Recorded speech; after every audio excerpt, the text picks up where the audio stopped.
Gostaria de convidar agora a professora doutora Berenice Cataldo, médica neurologista e neurofisiologista, responsável pelo ambulatório de doenças neuromusculares e pelo setor de eletroneuromiografia da Santa Casa de São Paulo, para falar sobre epidemiologia no Brasil e no mundo. Bom, antes de tudo, queria agradecer o convite, por estar aqui. É uma honra muito grande. No nosso ambulatório, nós temos muitos pacientes portadores de esclerose lateral amiotrófica, então é uma honra muito grande poder estar aqui. Eu acho que eu e o Dr. Akari combinamos em muitas coisas. Meu primeiro diapositivo, o Dr. Akari já comentou. Esclerose lateral amiotrófica também é conhecida como doença de Charcot e doença de Lou Gehrig. Doença de Charcot na França, porque foi Jean Charcot que, em 1865, publicou essa doença, descreveu essa doença. E Lou Gehrig nos Estados Unidos, porque Lou Gehrig era um jogador de beisebol e de 1920 até 1930 ele foi um grande jogador. Quando foi em 1938, Lou Gehrig começou a perceber que seu corpo já não atendia mais as suas ordens, vamos dizer assim. Em 39, ele foi diagnosticado com esclerose lateral amiotrófica e em 1941 ele acabou indo a óbito por uma falência respiratória. Isso, houve uma comoção nacional nos Estados Unidos e a doença ali passou a se chamar doença de Lou Gehrig.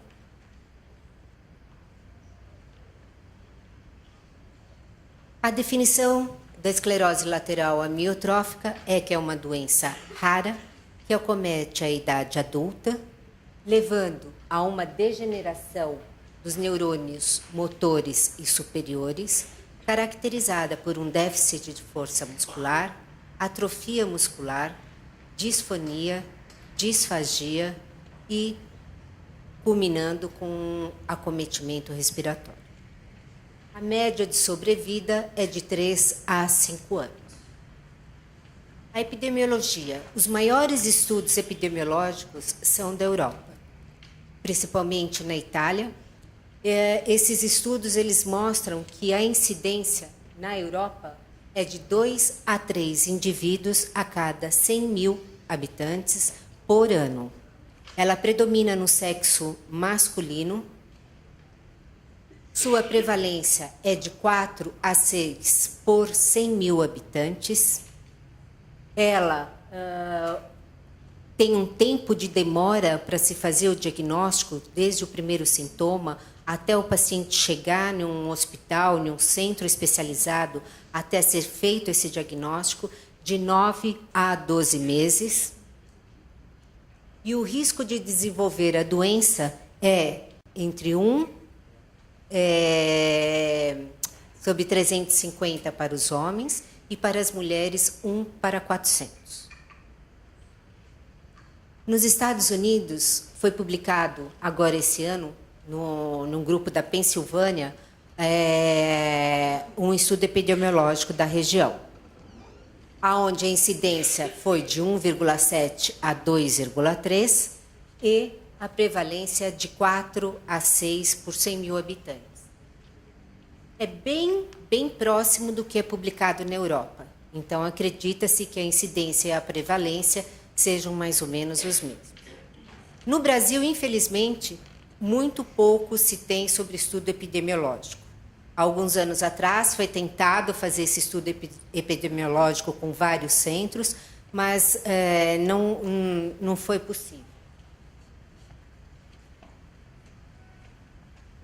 No sul do Brasil, agora em 2013, foi publicado um trabalho do estudo epidemiológico na cidade de Porto Alegre.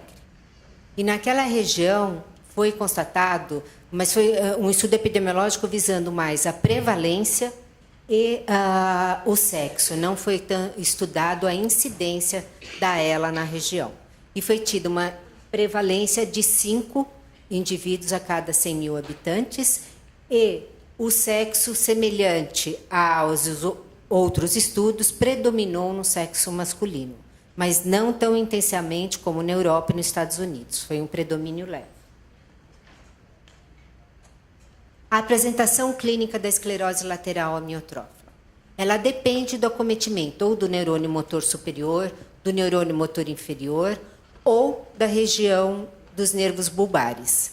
Se a esclerose lateral amiotrófica afeta o neurônio motor superior, esse paciente vai desenvolver um déficit de força muscular, vai desenvolver espasticidade e hiperreflexia. Se for acometido do neurônio motor inferior, vai ter hiporreflexia, déficit de força muscular também e fasciculação. Se for acometido a região bulbar, ele vai ter queixa de disfonia e disfagia. A ELA clássica é um misto do acometimento tanto do neurônio motor superior quanto do motor inferior. Várias classificações existem. A primeira delas, o que a gente usa muito, é quanto à localização o local de início dos sintomas. Então, é a ELA bulbar, quando o paciente inicia com um quadro de disfonia, disfagia, dificuldade para falar.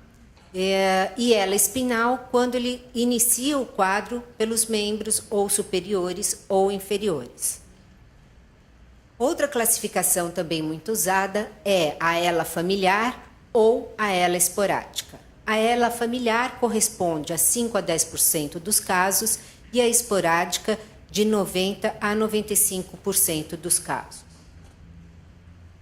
Clinicamente, tanto a familiar quanto a esporádica, elas são semelhantes. Não há diferença clínica entre elas.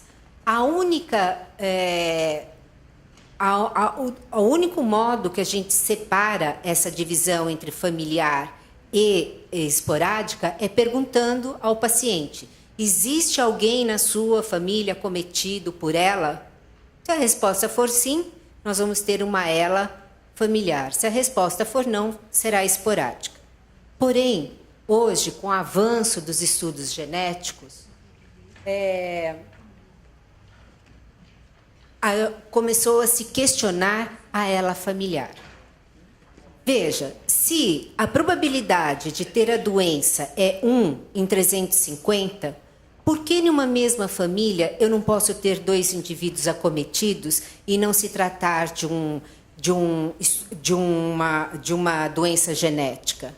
Ou então, se essa mesma família está sendo submetida ao mesmo fator ambiental que deu o gatilho para aquela doença se desenvolver, por que 2 indivíduos não podem ter a esclerose lateral amiotrófica e não terem o mesmo acometimento genético, não ser uma doença genética? Então, ainda são questões que ainda não estão totalmente resolvidas. Mas sabe-se que não ter um membro na família portador de esclerose lateral amiotrófica não afasta que seja por genética que o indivíduo está tendo essa alteração, porque existem as mutações e essas mutações podem levar a ajudar a desenvolver um quadro de esclerose lateral amiotrófica.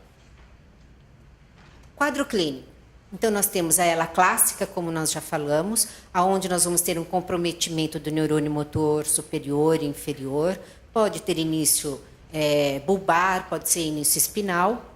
Temos a ELA que compromete apenas o neurônio motor superior, quando é chamada de esclerose lateral primária, e temos aqueles casos onde há só o acometimento do neurônio motor inferior, quando é chamado de amiotrofia muscular progressiva. Só que hoje sabe-se que essa doença, questiona-se se a doença ELA é uma doença única ou é uma síndrome. Por que isso? Porque existem casos descritos de acometimento sensitivo na ELA, existem casos de associado a ela movimentos, comprometimento do sistema extrapiramidal, existem casos de alterações oculomotoras e assim por diante. Então, existe uma visão, né, da ELA não ser só o comprometimento do neurônio motor superior e inferior, da ELA não ser uma doença assim tão simples. Então, as coisas, eu acho, que estão mudando.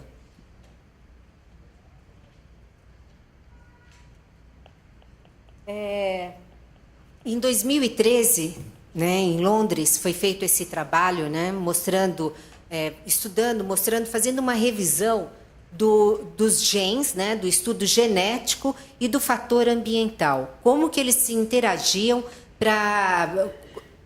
Qual era a parcela de um e qual era a parcela de outro.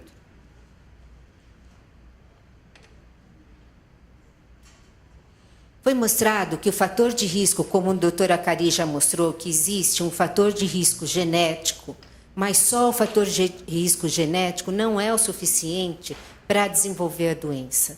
Precisa ter um fator ambiental, que é o gatilho para que o gene passe a poder fazer a doença se expressar. Então, é aquilo que se diz, né? Não basta eu querer ter a doença, eu tenho que poder ter a doença. Então, eu tenho que poder ter o gene e ter o fator ambiental que deu o gatilho.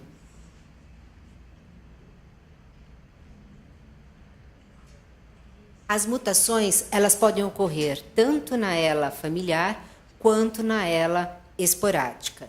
E os principais genes são esses descritos aqui, como a doutora Cari já falou, o C9-ORF72 é um dos mais hoje comentados, devido à associação com a demência frontotemporal. O TAR-DP...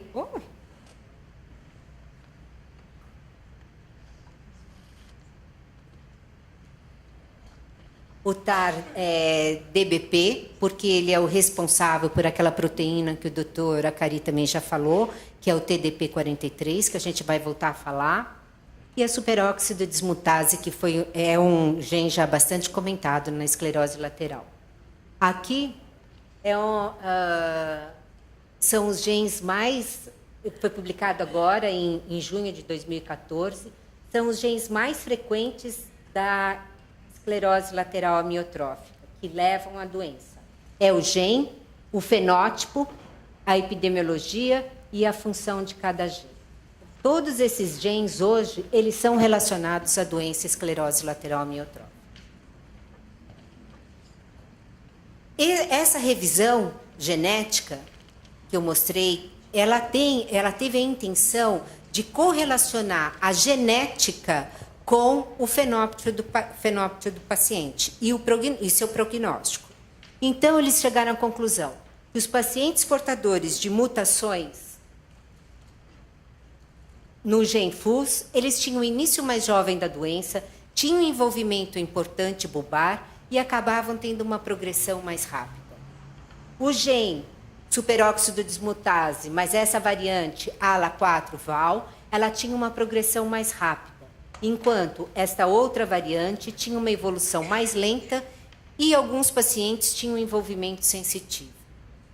Já o gene C9-ORF72, ele tem associado alterações cognitivas e comportamentais.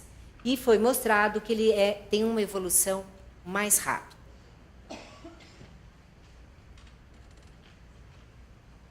Além disso, esse trabalho tentou associar o prognóstico e o fenótipo da doença.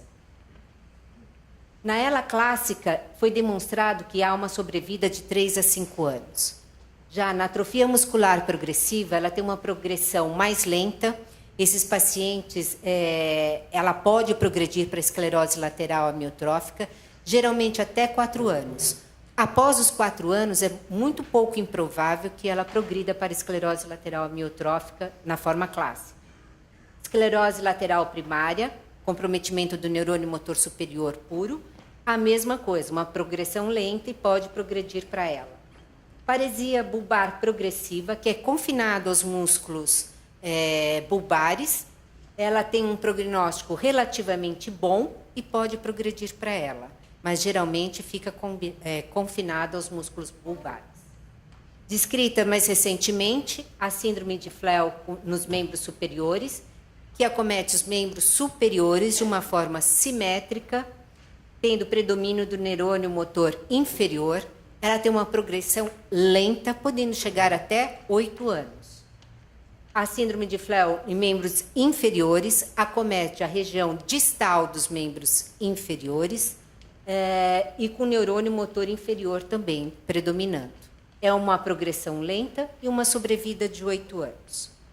Eles tentaram pensar também na patologia, né? Como eles poderiam correlacionar a patologia ao fenótipo. Então, eles, em 2004, o ganhador do Prêmio Nobel descobriu essa proteína que é denominada de ubiquitina. Eles perceberam, como já foi falado, que essa proteína ubiquitina, ela é uma proteína que ela marca aquelas proteínas que são indesejáveis nas células. Ela marca, leva essa proteína para uma organela, essa organela, que é o proteossoma, vai desintegrar essa proteína. Então, como a doutora Cari já falou, a ubiquitina, através de um gasto de energia, do ATP, ele tem uma cascata de ativação, ele se liga à proteína-alvo, que não é desejada, leva para uma organela que é chamada de proteossoma, e lá ela é destruída, essa proteína. Isso foi em 2004. Em 2006, 2 grandes grupos relataram a presença no córtex frontal de pacientes portadores de demência frontotemporal de ubiquitina se ligando a algumas proteínas. Eles estudaram quais eram essas proteínas e chegaram à conclusão que essa proteína era a TDP-43, que também já foi falado pelo Dr. Cari hoje. Logo em seguida, né, então a TDP ela era assim presente na maioria dos casos de demência frontotemporal. Logo em seguida, outro grupo relatou a mesma proteína nos cérebros de pacientes portadores de esclerose lateral amiotrófica. Essa proteína ela é neurotóxica. Hoje, a TDP-43 é o sinal histopatológico mais proeminente da demência, das doenças degenerativas. A demência frontotemporal, a esclerose lateral, a doença de Alzheimer, a doença de Parkinson. Ela é produzida através de uma mutação do gene TARDBP. E o que esses autores observaram é que 15% dos pacientes portadores de demência acabam desenvolvendo a esclerose lateral amiotrófica, e que 50% dos pacientes portadores de esclerose lateral amiotrófica podem desenvolver a demência frontotemporal. Vários estudos tentaram mostrar quais são os indícios, quando eu estou atendendo um paciente com esclerose lateral amiotrófica, os indícios que esse paciente vai ter uma progressão rápida da doença. Entre eles, o início tardio da doença. Quanto maior a faixa etária que o paciente inicia com a esclerose lateral amiotrófica, mais rápida a doença. Assim como a esclerose lateral amiotrófica, que tem um início bulbar. Essa também tem uma progressão mais rápida. O tempo para se fazer o diagnóstico. Se esse tempo é longo, então se o paciente chega hoje em um centro e demora 6 meses, 1 ano para se fazer esse diagnóstico, então isso está significando que a doença está evoluindo mais lentamente. Se esse tempo de diagnóstico é mais curto, é rápido, acredita-se que é rápido porque a doença está evoluindo mais rapidamente. Além disso, a presença, nos casos em que há presença de alterações cognitivas, associação de uma demência frontotemporal, a evolução também é mais rápida. Variantes assimétricas de esclerose lateral amiotrófica também elas têm um pior prognóstico.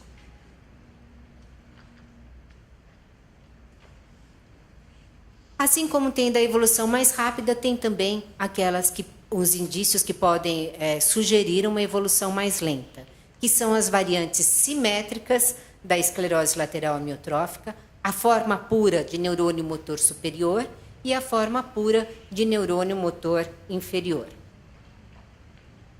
Esse outro trabalho também, ele discute a genética como um fator de risco importante para desenvolver a doença e também afirma que há necessidade do fator ambiental, que sem ele não há o desenvolvimento.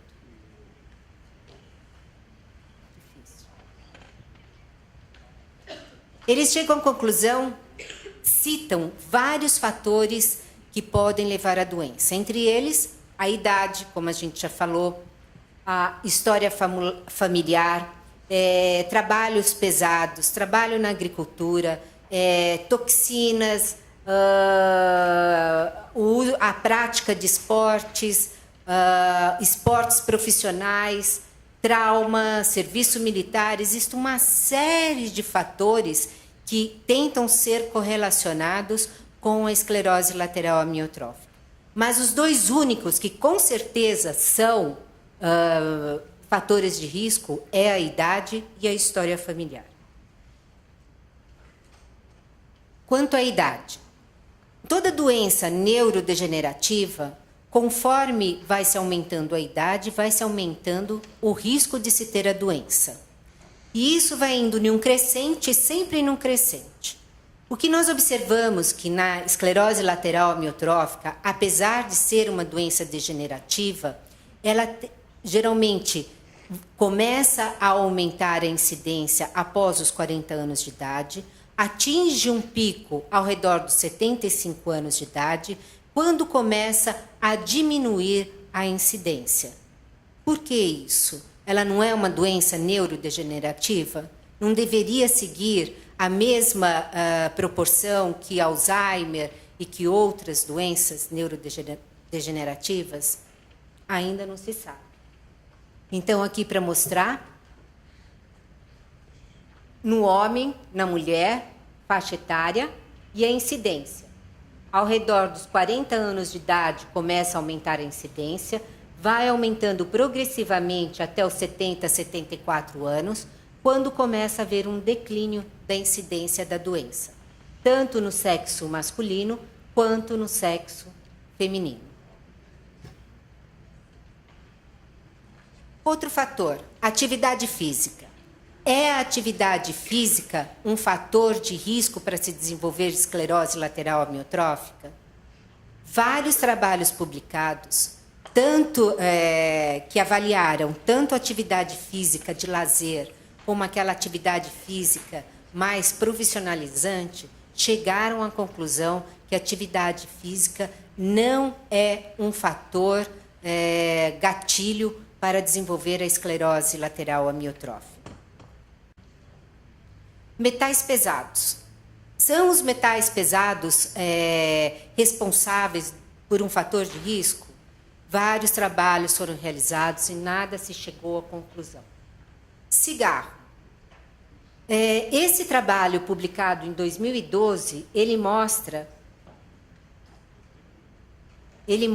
que os achados indicam que o cigarro aumente a incidência de esclerose lateral amiotrófica e piore a evolução da doença. Na Santa Casa, há alguns anos atrás, nós fizemos um levantamento e 70% dos nossos pacientes eram fumantes. Mas nós não podemos associar isso como um fator de risco. Como tudo, né, o cigarro tem a sua culpa. Numa revisão feita de 1990 a 1992, foram selecionados 24 artigos. E desses 24 artigos, 7 estudos mostravam que o cigarro tinha uma interferência positiva na esclerose lateral amiotrófica. 14 mostravam que não aumentava o risco. E em 3, esse tema não foi abordado. Fator demográfico. Foi observado, como já foi dito anteriormente, que em 2 ilhas, na ilha de Guam, no Pacífico, e na ilha de Ki, na península de Ki, no Japão, a esclerose lateral amiotrófica tinha uma incidência muito grande. Começou-se o questionamento porque vários fatores ambientais na ilha de Guam foram tentados ser analisados e nenhum foi mostrado ser um fator gatilho. Uns anos atrás, eles perceberam que no cérebro de alguns indivíduos, de 6 indivíduos, de 6 indivíduos nativos, que são chamados de chamorros, existia o depósito de uma proteína que foi denominada de BMAA. E essa proteína ela era produzida pelas cianobactérias. Aí começou o questionamento, mas como tem tanto dessa proteína no cérebro desses indivíduos? Se chegou à conclusão que essa planta que nós usamos como ornamental, que é chamada de cica, e tem estas sementes, semente de cica, é desta semente que os nativos fazem uma farinha, que consomem em grande quantidade na sua dieta, e que a dieta também desses nativos era de certos animais, como morcego, porco e veados, que se alimentavam dessa semente. Cianobactérias são micro-organismos que eles estão presentes em vários, são cosmopolitas, em vários ambientes. Hoje, nós nos preocupamos com a eutrofização da água. O que é isso? Na água, os nutrientes que são todos jogados na água, principalmente procedentes de nitrato e fosfato, eles enriquecem essa água e propiciam o desenvolvimento de microbactérias. Essas microbactérias, elas, em condições anaeróbicas, elas fazem aumentar o número de algas nessa região. Essa é uma foto mostrando parte das águas contaminadas. E aqui mostrando como fica uma água contaminada. O que acontece com isso?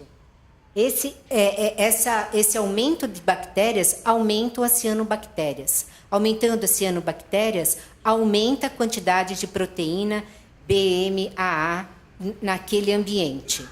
Acredita-se que quem beba dessa água, ou no futuro, ou ainda não está sendo provado, mas pode ter o aumento dessa proteína no seu organismo. Ela pode levar desde uma irritação da pele até um câncer hepático. Além disso, foi observado na Flórida um aumento da incidência de casos de esclerose lateral amiotrófica. Os estudos demonstraram que esses pacientes da Flórida também tinham um aumento dessa proteína no cérebro. Pesquisas foram feitas e foi demonstrado que naquelas águas ao redor da Flórida havia cianobactérias. E foi demonstrado que os alimentos provenientes do mar, como era a principal causa dos pacientes acometidos na Flórida. O mesmo aumento de incidência da ELA foi observado no sul da França. E aí foram feitas novas pesquisas e se viu que os mexilhões e as outras ostras do Lago Tal tinham muito dessa proteína e as pessoas que se alimentavam tinham maior chance de desenvolver a doença. A Guerra do Golfo do Golfo, que foi em 1990, né, com a invasão do Kuwait pelo Iraque. Após a guerra, se observou que os veteranos da Guerra do Golfo apresentavam uma incidência maior da esclerose lateral amiotrófica. Então, começou a se questionar qual é o fator ambiental que estava ali exercendo. Era atividade física? Eles tinham uma atividade física importante? Era o trauma que esses soldados sofreram? Ou era algum agente tóxico que levava à doença? Hoje não se sabe, mas até hoje não se sabe qual é o fator que desencadeou esse aumento da incidência. Mas o que eles conseguiram provar é que não está relacionado com o tempo de serviço militar. Eu vou finalizar, né, falando sobre 2 casos que nós temos na Santa Casa, que é de esclerose lateral amiotrófica e esclerose múltipla. São 2 casos que estão no meu ambulatório, no ambulatório de esclerose múltipla, que é Dr. Charles Peter. Eles têm toda a comprovação. Aí nós fomos atrás, né, como mesmo o paciente pode ter essas 2 doenças. Fomos atrás e existem 8 casos descritos na literatura mundial. Esses casos vão ser publicados, estão indo para um congresso internacional. Então, eu finalizo perguntando, a esclerose lateral é uma doença única? É uma síndrome? Eu acho que a gente está indo para o caminho certo, mas ainda falta muita coisa para explicar a fisiopatologia, o que está gerando essa doença. Obrigada.